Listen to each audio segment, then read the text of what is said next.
Hello, our HazChat friends and family. Welcome to another excellent episode of HazChat. I'm Bob Koshignano with my partner in suspicious plumes, Derek Shawman. That sounds like we had a really rough chili night right there. Hello, everyone. Suspicious plumes. Uh, you know, I just follow along with the navigational direction I get from my leader, Bob. He has led me through hazmat training and led me around the country and beyond. So I'm just here to follow in your plume. be care, be careful there. Be careful there. All right. So, on this lovely episode of HazChat, we're going to talk about some hybrid incidents. You might be saying, like, what's a hybrid incident? Well, that's What fire. is a hybrid incident? That's fire plus hazmat plus EMS equals organizational chaos. And we might know Wait some a Captain second. Chaoses. Are you saying that these three things can come together in one incident? Matter of fact, I just saw anybody that follows my personal Facebook page just saw me post a picture of a very great show from the 70s. And I'll give you a hint KMG 365. And they had a hazmat, they had fire and extrication all in one episode, which is kind of funny because we had a chat with a young lad who came our technician program and said, I'm never going to have to do extrication on hazmat. And what, 2 weeks later, my man or our man was doing extrication on I-4 in hazmat, right? Yep. He threw down the challenge gauntlet, and the hazmat universe said, "Challenge accepted." Yeah. And So that was a good one. But before we delve too deep into that, Bob has a lovely shout out to our sponsors that I think we should jump into before we get off track. we do. And here we go. Hey, HazChat listeners, looking to boost your skills? Check out respondertraining.com. They've got top-notch responder training and essential tools like their 1-inch propane and CNG flare-off kits, water injection tools, and much more. Train smart, stay safe, and excel in the field. That's respondertraining.com. Enhance your hazmat training with Signal, the most realistic gas detection training on the market. For under $100, you can simulate any detection combination from handheld meters to fixed location monitors, and even confined space scenarios with their universal pump attachment. Signal delivers unlimited range and detector combinations trusted by top teams around the world. Visit signalapp.com or download the app now. Signal, unlimited range, unlimited possibilities. In Our Gear products, built by first responders for first responders. In Our Gear delivers innovative, field-tested tools for every level of hazmat response. The ZMAT card empowers ops-level responders to set the initial tone with quick, easy-to-use hazard identification. The R-Claw line boosts efficiency for technicians in the hot zone, and the WIMS board enhances command competence from behind the steering wheel. Trust in Our Gear, where reliability meets response. InOurGear.net. And we're back just like that. So we kind of already talked about what I'm doing again. I got to stop drinking that much coffee in the morning. What hybrid incidents are, right? So Mhm. what happens next, Derek? Well, with a hybrid incident, it's like we said, when all these things can come together, they can all collide, and the reality is that is what happens. And the challenge that we have to overcome is prioritization, because everyone that's coming to the scene, whatever your focus is, that's the priority you're going to have. It's kind of like if you go to an emergency room with an unknown problem, they're going to bring in a cardiologist, a respiratory therapist, an internal medicine, and all of them are looking at things through the lens of their specialty, their field. Um, and that can happen on these hybrid incidents, depending on how you were dispatched and what your typical role is on a scene. You might only be seeing it through that lens, and we have to figure out how do we justify all of those priorities and make this incident run well. Right. Fire wants extinguishment. Hazmat wants isolation information. EMS wants patient contact, and everybody wants it now. Yeah, yeah, and no one's wrong. All those things need to be taken care of. Like, it, if you have a patient, patient care has to happen. Fire suppression has to happen. Leak or spill control or identification has to happen. It's just about the timing, getting the timing right, and making sure that we're all moving forward with the same purpose. Yeah, so here's a scenario. You get towed out to a vehicle fire on the highway, middle of the day, SUV fully involved when the engine arrives. Nothing unusual at first, right? No, I mean, it sounds like a very typical call. So you got lines are going to be getting pulled. Um, Trooper says, the driver mentioned he's hauling pool supplies.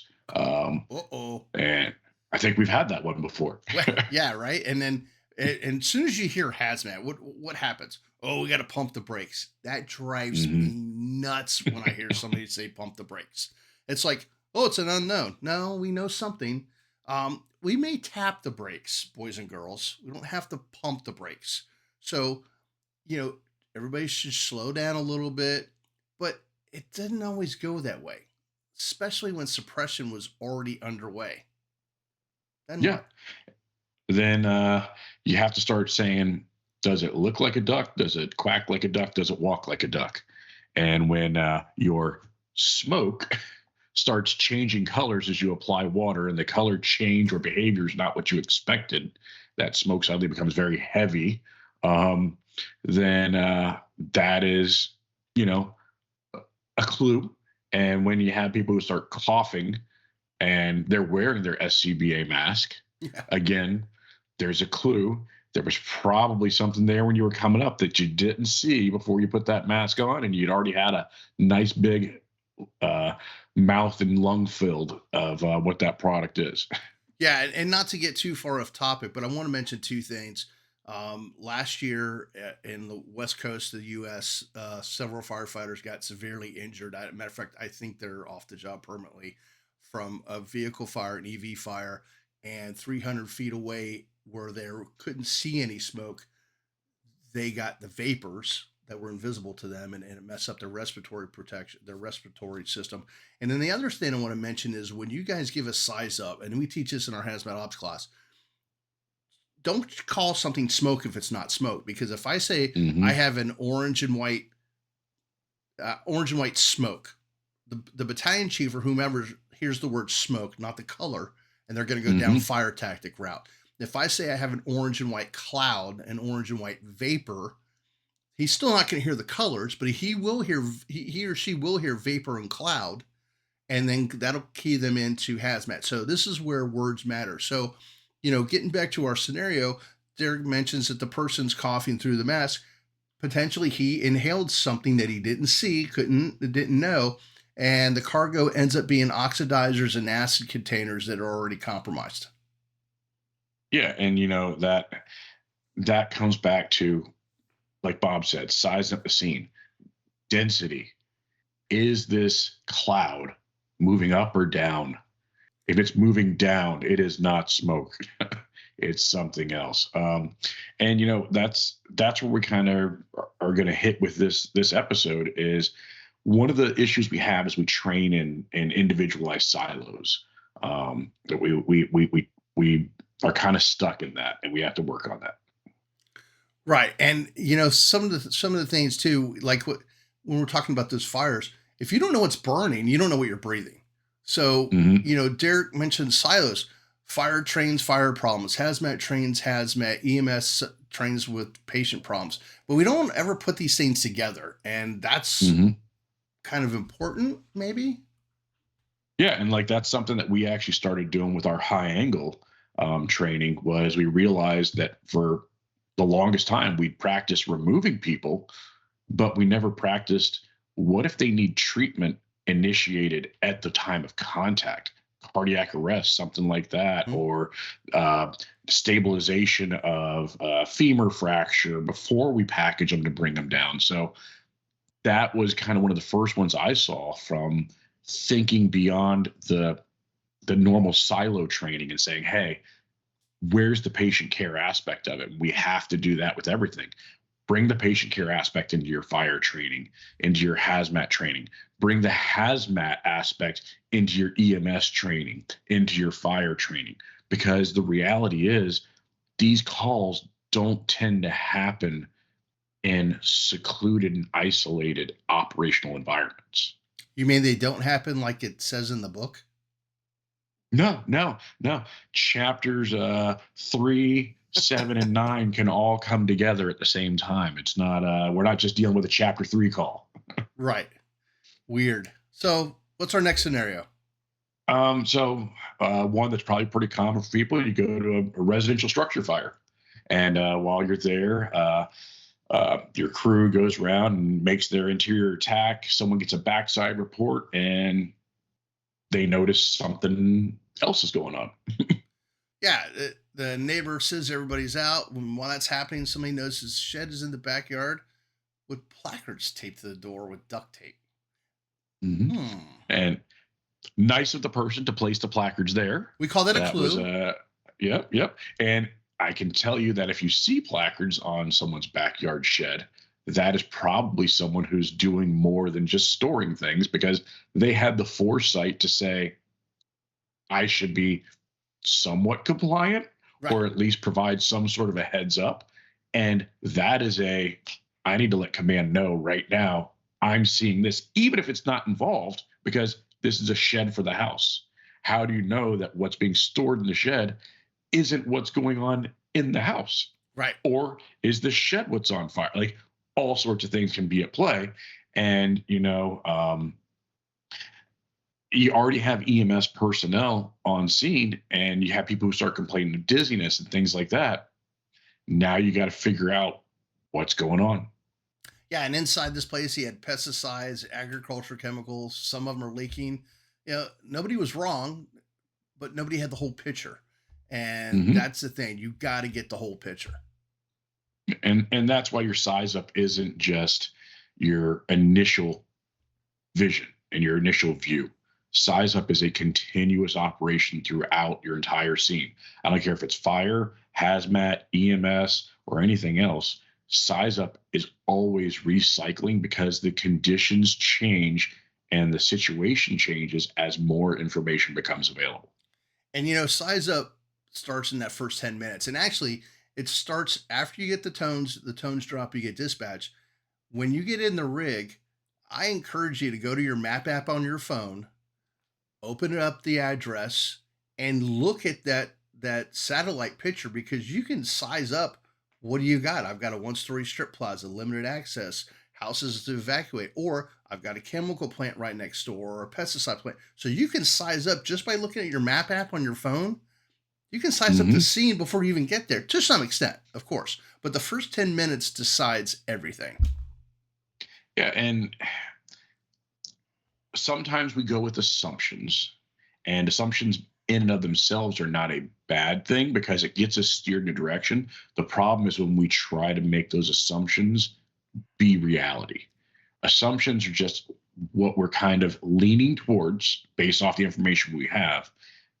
Things go wrong, the situation goes bad when we don't change those assumptions into actual intel and information. Right. So, scenario number 3, CO turns into a hazmat call. Weird. That's That never couldn't happen. happened. Carbon monoxide alarm, headache, and nausea. So typically that call is gonna come in. Your dispatch center is probably going to tell the occupants to meet you outside, which may or may not happen. I can tell you right now in Florida, when it's in the mid to low 30s, our people are not prepared for going outside, and they will Nope. wait for you with that CO alarm going off. They'll literally be sitting in the chair directly below that CO alarm, waiting for you to show up. And so, you know, EMS, our crews, whether it's private or fire based EMS, their focus is, we're going to someone who's either having difficulty breathing, nausea, whatever. So we immediately commit into the scene. Uh, Depending on how your agency runs, there may or may not be a CO detector with their gear. Bob and I recommend that all response crews have a single sensor CO, because CO is literally the number one source of poisoning in the industrial world.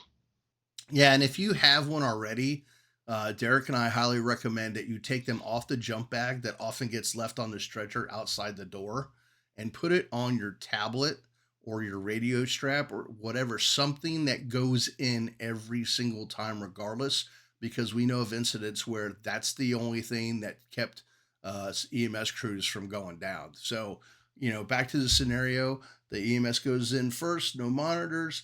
Minutes later, two patients. Then the responders feel Oh, off. Hmm. something probably not viral. Viral's not going to get you that quick. Bacterial's Right. not going to get you that quick. Right. People start feeling off. Now what happens? Now we've had a shift of mindset, because now we've become symptomatic and we're trying to treat the patients and assess ourselves. And the question is, does the trigger get pulled of, this is not an EMS call, this is an environmental issue. Something in this environment has caused us, our EMS responders, to become stricken within minutes of being on scene. Are they pulling the trigger to call for hazmat? And that's one of the things. We do our hazmat ops phase 1 and 2, where we go over a lot of this stuff. And phase 2, regular scenarios are thrown at people just to see how they respond. And it's amazing at how much, I'd say, how lackadaisical, for the best term, that we just, people don't think about it, and that's what gets people tripped up. So with this scenario, Mhm. fire gets on the scene, it brings a meter, but they do it after symptoms appear, and now levels are through the roof. hmm But this call is dispatched as a CO alarm. Why is the meter not the first thing making entry into that structure? Because we can arrive on scene, whether you're EMS or fire based EMS, like however you're structured, your priority is remove the occupant from harm Right. and then assess the patient. We should not be going into the environment to do the assessment. The only thing that should be going into the environment is something with the capability of reading the environment. Right. And then when we talk about command and control reality, ICS doesn't magically work just because we say it does. Wait, Poof. hold on. We can't Poof. just say that we wrote down in our protocols or in our SOGs that we use the ICS system on all of our calls, and I'm in command of this. Like, you mean that in and of itself does not work? No, it doesn't. And I'm not going to be popular when I make the next statement. Chiefs have to go to training, even if it's hazmat training, especially hazmat training, because I'm pretty sure, just like our troops, you're not as jam up on that because you're doing other things. So we need to train on more of what we don't run the most of. I'll get off that soapbox now. Yeah, and really, from a command perspective, this is something that we probably don't practice as often, is having those multiple facets Yeah. involved. Like we said, we train in silos. So I just finished doing a training earlier this month where it was fire based, and we had Mayday, and we ran that whole thing, and it was fantastic. Occasionally, we've thrown in EMS components. Occasionally, we might throw in a hazmat component, but we don't do it very often, so we don't have the muscle memory for it. But the reality is, as a commander, you have to be prepared to handle those things simultaneously. And that's where ICS really comes in. You're going to need to have your EMS branch, your fire branch, your hazmat branch, all functioning simultaneously, and you're orchestrating the overall command aspect of it. Right. Right. Absolutely. So, Derek, what's scenario number 4? Ah, just a garage fire. Ah, Nothing bad in a not a big garage. deal. Ah. No paints, solvents, pesticides, anything like that. Oh, wait. What are we putting in garages that we didn't used to have in there? A ton of lithium ion battery. What could go wrong? So we got EVs charging in there now. So now our garage fire has become far more complex and three-dimensional in that aspect. A knockdown doesn't stick, smoke stays dark and toxic. And we've got people complaining of difficulty breathing or something else going on. So with every fire call we go to, there should be some sort of an EMS component there. So they start evaluating people. But do they know what they're even looking for? Well, it's funny, and monitoring finally comes online, and hydrogen fluoride shows up. But let me ask you a question: Hmm. how many people actually even think of the other things they might have to monitor for where it comes to EV fires? And this is not an EV episode. Well, maybe we'll do one of those like everybody else has done hundreds of. Uh, but Hmm. you're usually limited to a 4 or 5 gas detection equipment if you even have that. Yep. And here I am. I'm gonna nerd up your fire call. Uh, Fire is hazmat. Hazmat requires control zones. Your fire requires control zones. You have a hot zone, you have a warm zone, you have a cold zone, and then you have your isolation area for the general public. And that's where we need to look at where are we taking those patients for EMS treatment? Where is our RIT team standing by, not on air? Where are our apparatus operators? Does the zone match the placement of the people? Because if we don't have air monitoring, we don't have the capabilities, we can't see every product coming out of that fire. I don't Right. care what devices we have, we can't see every product. So what we do is we turn our most precious asset, our personnel, into meters, Mhm. because it's not until they start becoming symptomatic or have an exposure that we go, oh, we were too close. No, we need to look at who is where and treat this fire call, every fire call, like a hazmat. Establish zones. If you don't have a reason to be in that area and you are not in the proper PPE for that zone, get back. Yeah, and that's one of the things that I've been mentioning in some of our classes. And a little off topic for a second, is as far as the zone part, is these vehicle fires. You don't know it's an EV unless you can see certain manufacturer's name on it. Other than that, it could be hybrid, could be whatever. Stop pulling the 100-foot trash line bumper line. Stop pulling 150 cross lay. Start pulling your 200-foot pre-connect. Why do I want to put Mhm. my apparatus so much closer to harm, especially my pump operator who's not on air? So, just a Yep. quick little Yep. tip there for you. But getting back to this scenario, air monitoring isn't a hazmat task; it's a life safety decision. Yep. And the thing that we were always taught was, yes, we have victims, we have patients, we have all those things going on. But if we're exposed, if we are incapacitated, we can't help those people. Yeah, So we have to establish zones and have zone hygiene, the right people in the right places in the right PPE. Otherwise, they become a patient. They are now an additional challenge on the scene versus an asset on the scene. yeah, we get it, but dead responders don't save patients. Yeah. So, scenario number 5, almost two patients. Unresponsive person in the bathroom, quiet dispatch. Hmm. Mm-hmm. So, fire department respond out like normal, and as they're going in, they're looking for the patients. They get to that map. Ooh, there's some containers in here that we kind of weren't expecting. They're not in places we would normally expect. Something's out of place, EMS is just seconds from going in. and that's when the firefighters like say, something's wrong because maybe they had a fantastic class by Bob and Derek of Hazmat 101 Consultants, or they're just an observant person who's constantly doing size up and they make the smart decision of, hey, something's wrong. Everyone stop. Let's reevaluate. Right, that pause likely prevented a second incident. Mhm. And that's where hybrid incidents, where you've got more than just what you went to, A lot of times we've run calls with so much muscle memory. We've run this call 100 times, 1,000 times, and we hit the autopilot button.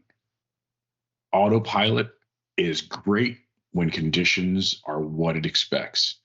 Autopilot is devastating when the conditions do not match what it expects. So we you will be punished for being on autopilot on that call. Yep. And as successful hybrid incidents, they aren't quiet. They make noise. You just got to be able to cipher the noise a little bit. Yeah. And remember, like our job is to come into chaotic situations and we put that chaos into some structure. And that structure is typically an ICS framework where we identify the different roles and tasks that need to be done. We divide up the work and we make sure that all the priorities are being met. Yeah, clear your zones, early recon, disciplined decisions. Again, we're not pumping the brakes. We may be tapping the brakes, but you have to be alert. And the biggest thing is don't be complacent. Yeah, yeah, yeah. And we know that the people who are listening to this, we're probably not telling you anything new. You hear us talk about it. You're also probably been in the fire service long enough that you know that you should always be expecting the unexpected. That's the point. That's Yeah. why we're done. That's why we're talking about this. Yeah, hybrid incidents require hybrid training. So that, as Derek mentioned before, you're doing different trainings and you're throwing in all different kinds of components at once. Don't go down a singular, oh, we're going to do high rise training or we're going to do, Hmm. whatever. Throw some curveballs in there. And I'm not talking curveballs and no win scenarios. I hate when instructors do that shit. It drives me nuts. Make it realistic, though. Make it Hmm. realistic. Yeah. Your mass casualty training is probably based on like a tour bus rollover or an airplane crash or something like that. Make your mass casualty incident training some sort of an exposure, whether it's an intentional exposure or an accidental exposure. A great example I'd use is one that I had where it was actually a phosgene issue based off of a welding that was being done on a refrigerant system, and we ended up with 8 patients transported. Um, Not something that we typically think about. The patients were staggered, so it wasn't until like the 4th patient had been transported by a private agency that they were finally like, hey, something's going on here. And we had to put on a thinking cap and go, okay, what's this EMS call also got involved? And number of patients, no obvious traumatic type of event. There's something in the environment. So bring that training together, help people identify and know when to pull those levers. Yeah, hybrid incidents don't care about your SOP tabs. They don't. Yeah, no, what they're going to do is they're going to show the gaps in your SOPs and SOGs. They're going to show the fact that your SOPs and SOGs are chapters. And while chapters make it a great way to put the information together for teaching and reviewing and understanding, the reality is it's all one book. And those pages are all part of the same playbook. Exactly. Exactly. Man, how time flies. Before we leave, we'll show you some social media sites. Again, please don't forget to like and subscribe. Our HazMat 101 Consultants HazChat. I'll get it out. Like and subscribe on YouTube. We are on all the platforms, but as we always mentioned, some of our episodes involves pictures and videos and such. And then follow us on Facebook as well. As I mentioned in one of our latest episodes, the book is out. You can go to the website in the shop area. Some lessons learned. We've already got some great feedback from it. Several people have used some of the scenarios for their tabletop training and whatnot. So we always like when people do that. And then some other great websites. The Hazmat Guys Roundtable, first Tuesday of every month, 8 p.m. Eastern. Hazmat Group 2, Common Sense Hazmat, and Hazmat Group. All great places to find information, share information, files, and so forth. Derek? Just wrapping it up, hybrid incidents like this are going to have disciplines that cross over each other, and you're going to have a choice because when you get there, it's going to be a chaotic scene. and it's, can you structure that chaos and come to a successful conclusion? So think about that when you're putting together your trainings or you're working with your training division. How can you start bringing multiple facets together and train like these incidents will truly play out? There's going to be a patient component. There may be a hazmat component. There may be an entrapment component. Start putting those things together. Don't train in silos. Right. And if you want us to help you not train in silos, reach out to me at Bob at hazmat101consultants.com. Derek and I would be happy to come and help you guys, find those gaps, bridge those gaps, and get your learn on. Because what do we always say, Derek? When you're through learning, you're You're through. through. Stay safe.